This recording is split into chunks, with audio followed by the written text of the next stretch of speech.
How did you find the balance between having a goal na at a certain age you're settled or settled in whatever aspect in your life versus also knowing na yun nga your best days are ahead of you and that wala namang nakaset na timeline for anyone's life and anything can happen to you at any moment. So paano mo na navigate yung ganon? Yung so because I also do improv. So meron kaming improv lesson, improv adage that says hold tightly, let go lightly.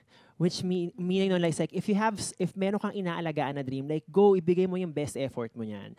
But if meron kang nakuhang signal from the universe that hey, maybe dapat mag-redirect tayo, like be prepared to completely surrender. But know na at the end of the day, nasa sayo pa rin naman when your best days are ahead of you. Diba? Kontrolin mo pa rin yun eh. I guess I say that when, when I was stuck in my corporate job, 5-7 years into it, sabi ko, shit, i-give up ko na ba tong dream ko of performing? But I continued to take improv classes, writing classes, and then eventually the right time came wherein nakapag-transition ako smoothly into a second career, which is now comedy. So I guess ang ano doon is parang just keep doing the work. I think meron ka namang inner compass na malalaman mo na parang tama pa rin naman, this still feels authentic to me, to my dreams. You don't know how tomorrow's gonna turn out. Yeah, there's a lot of things that you cannot control, but what you can control is yourself, how your mindset goes.